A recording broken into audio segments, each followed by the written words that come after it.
सभी से है कि ये एक पारिवारिक बिग बॉस लग रहा है मुझे। बस वहाँ पे ड्रामा उतना ही है, ड्रामा उतना ही है। नहीं, मतलब वहाँ पे खाली बंदूकें नहीं निकल रही थी, यहाँ पे बंदूकें भी यहाँ निकल allowed रही है। तो मेरा एक्चुअली सवाल ये है कि ऐसी मतलब फिल्में आ चुकी है, हलचल और चलती का नाम गाड़ी, जिसमें कि जो बड़ा भाई होता है वो बाकी लोगों को शादी करने के लिए मना करता है और वो कुंवारा होता है। यहाँ पे आप शादीशुदा है, आपने खुद कर ली और दूसरों को नहीं करने दे रहे, तो क्या डिफरेंट होगा महादेव एंड सन्स में?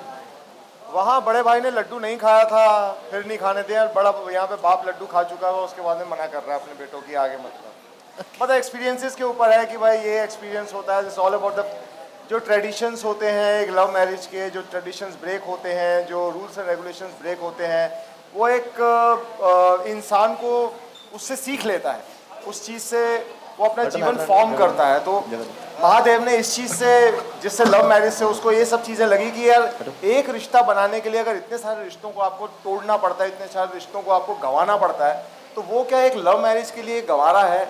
एक लव मैरिज क्या उतने पेन से जितने से ये गुजरा है, जिसने इतनी कड़वाहट इसके पिछले 25 सालों के अंदर आई है, जो इसने अपनी पत्नी में देखी, जो इसने अपने भानु में देखी, जो सामने वाले परिवार में देखी, जितनी कुंठाएं हैं, जितनी फ्रस्ट्रेशंस उसने देखी हैं, क्या ये चाहेगा कि अपने परिवार में जो उसके आगे फ्यूचर जनरेशन्स है, उसके बेटे हैं, उसकी बेटियां हैं, यही एक लव मैरिज करके, जिसमें सिर्फ दो लोग चाहते हैं कि हम आपस में शादी करें, जिसके चक्कर में बहुत सारे ऐसे फैमिली मेम्बर्स हैं जो एक दूसरे से बात नहीं करते जीवन भर, क्या ऐसा उनके साथ में हो? क्या वो भी उसी दौर से गुजरे या नहीं गुजरे? आई थिंक बेसिकली ये वही स्टोरी है उसकी, कि ये अपने एक्सपीरियंसेस के तौर पे अपने बच्चों को बचाना चाहता है, सेफ गार्ड करना चाहता है, which I think every family member, every parent, every mother, every father does it. और मतलब आपकी जो अभी एज है, तो उसमें आप बेटे का रोल करने के लायक है, तो आप बाप का रोल क्यों कर रहे हैं, वो भी जवान बेटों का? मुझे बेटा ही समझो, मुझे समझो, मैं छोटा भाई हूँ इनका। We saw it coming. नहीं तो आपको ऐसा पापा है मेरे। तो आपको ऐसा लगा कि मतलब आपका रोल इतना पावरफुल है कि आपने एज का मैटर नहीं किया? नहीं, मुझे लगता है एज एन एक्टर आपको हमेशा चीज़ें एक्सप्लोर करनी चाहिए, और मैं काफ़ी चीज़ों से देखता आया हूँ कि मतलब एक्सप्लोर करना हमेशा एक एक्टर के लिए, जहाँ एज बैरियर ब्रेक करना, अपनी फिजिकल चीज़ों को ब्रेक करना, I think this is always something which an actor should always go for an experiment. The truth is कि शक्ति सर के हमारे से ज़्यादा strong abs हैं actually. Hello guys, Hi. Shreya here. And firstly, congratulations Mahadev and Sons के लिए. The show is Thank going you. to be amazing. Thank you. So मेरा सवाल मानसी मैम आपसे है. You have always been connected to camera anyhow, and we love your performance whichever you have done. तो इस show को choose करने के पीछे का रीज़न क्या था? लाइक स्क्रिप्ट थी, रोल था आपका? What was the reason behind choosing this film, this show? Mister Saurabh Tiwari and colours.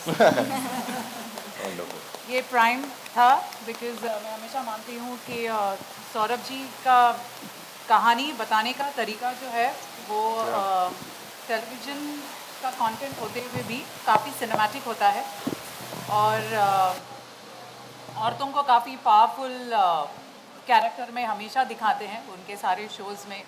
women have always had their own story, so I think कहीं ना कहीं वो सबसे पहला था कि मैं ये कदम महादेव एंड सन्स की तरफ बढ़ाऊँ।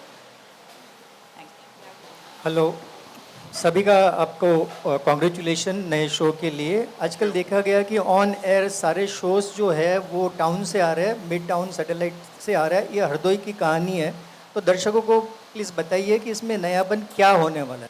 आपसे सवाल है महादेव जी से। हाँ, मुझसे। अरे देखिए, एक तो सबसे पहली बात यह है कि television is known for basically the women oriented stories, जो कि हमेशा से सदियों से ही देखा आ रहा है। उसमें कुछ शोज़ ऐसे बनते हैं जिसमें मेल ओरिएंटेड शोज़ कभी आते हैं, और जैसा कि इस शो में जब मुझे पहली बार नरेशन मिला था इस शो का, और जब मुझे इस शो बताया गया कि ऐसा है ये वाला शो जिसमें एक आदमी है जिसकी एक लव मैरिज हो जाती है, उसके बाद में सारे का सारा जो सेटअप था, आई वॉज वेरी इंट्रीग्ड है, और मैं इतना खुश हुआ था कि यार एज एन एक्टर आपको अगर ऐसा कोई शो ऐसे फील्ड में करने का मौका मिले, जहाँ पर मैं ये नहीं बोल रहा, आई एम नॉट बायस्ड कि मैं कभी ऐसा काम नहीं किया। पिछले 25 सालों से मैं मतलब उन्हीं शोज़ में काम कर रहा हूँ जिसमें फीमेल लीड्स रही हैं, मैं उनके साथ में काम करता हूँ। Very happy with that also.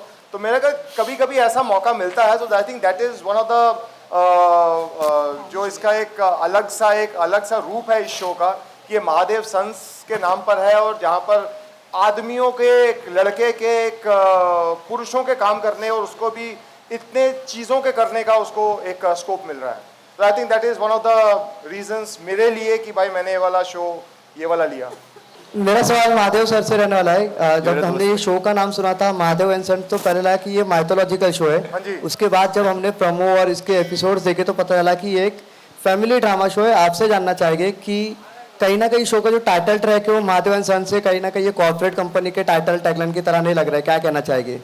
नहीं, महादेव एंड सन्स एक्चुअली में क्या है, ये एक महादेव जो एक इंसान है और उसके बच्चों की कहानी है। हाँ, ये कॉर्पोरेट ही कहानी है जहाँ पे मतलब एक जो मेन सीईओ है वो महादेव है और जो उसके सन्स हैं वो उसके डेप्यूटी एमडीज हैं। तो जैसे देखा जाए तो एक ऑफिस की कहानी है जहाँ पे एक ऑफिस भी एक परिवार की तरह ही होता है। ऐसी कोई बहुत ज़्यादा इसमें दिक्कत वाली बात नहीं है। तो आप इसको एक कॉर्पोरेट शो ही समझ के इसको देखिए। अगर आपको ऐसे आपने MBA वगैरह किया हुआ है, कुछ ऐसा किया हुआ है, आपको इस तरह की दिलचस्पी है, तो मेरे ख्याल से ऐसा शो जो आपको कॉर्पोरेट टाइप लगता है, I think that will give you the same thrills जैसा एक ऑफिस के अंदर होता है। तो जहाँ पर एक जो CEO है वो अपने एक्सपीरियंसेस से अपने दूसरे जितने भी उसके सबॉर्डिनेट्स हैं, जितने भी उसके दूसरे कलीग्स हैं, उनको चीज़ें ना करने या करने के लिए उनको हौसला अफजाई करता है, उनको आगे बढ़ाता है। तो आई थिंक दैट इज़, और Mahadev and sons as such, अगर सिर्फ इसका नाम महादेव होता तो हाँ ज़रूर इसको ऐसा लगता कि एक माइथोलॉजिकल शो है, लेकिन जहाँ पे एंड सन्स आ जाता है या तो मेरे ख्याल से वहाँ पर ये थोड़ा आज की डेट का, रीसेंट टाइम्स का एक जिसको बोलते हैं कि वो वैसा वाला शो बन जाता है। स्नेहा मैम, एक चीज़ पूछना है कि महादेव जी तरक्की कर लेते हैं, अनाथ से वो अमीर हो गए, अच्छी फैमिली हो गई, बट लास्ट में क्या कि रिश्ते ठीक नहीं होते लाइफ में। तो उसमें आपने मतलब कभी इनको ऐसे थोड़ा अप्रोच नहीं किया दोनों फैमिली को नज़दीक लाया जाए? मैंने हाँ, क्योंकि आप ही मेन रीज़न हो कि जिसकी वजह से रिलेशन खराब है दोनों फैमिली में। इस शो में भी ऐसी ही सिचुएशन है मेरी। एक तरफ मेरा मायका, एक तरफ ससुराल है, लेकिन हाँ ये कोशिश तो करती है बीच में एक सुलह करने की, लेकिन जिस तरीके की नफ़रत और जिस तरीके का दर्द भानु ने हमारे सामने जाहिर किया है, उससे समझ में तो आता है कि you know there is no chance, कि मतलब कोई चांस नहीं है कि भानु की नफ़रत प्यार में बदल जाए। लेकिन वो अभी आप अगर शो देखोगे तो वो ये भी बोलती है भानु को कि ठीक है चलो यार, बहन की तरह नहीं, पड़ोसी की तरह रह लो हमारे साथ। इसलिए हम ऑफ कैम हाथ पकड़ के खड़े हैं। एंड टेलीविजन में हूँ, काफ़ी टाइम से हूँ, और अच्छा लगता है कि मुझे पॉजिटिव और थोड़े ग्रे शेड्स सारे किरदार करने का मौका मिलता है, और स्टीरियोटाइप नहीं हुई हूँ अभी तक। सो आई एम श्योर इसके बाद भी अलग अलग किरदार करने का मौका मिलेगा। काफ़ी इंटरेस्टिंग सवाल था आपका, so thank you so much for that. Mahadev and sons सोमवार से शुक्रवार रात 9:30 बजे ओनली ऑन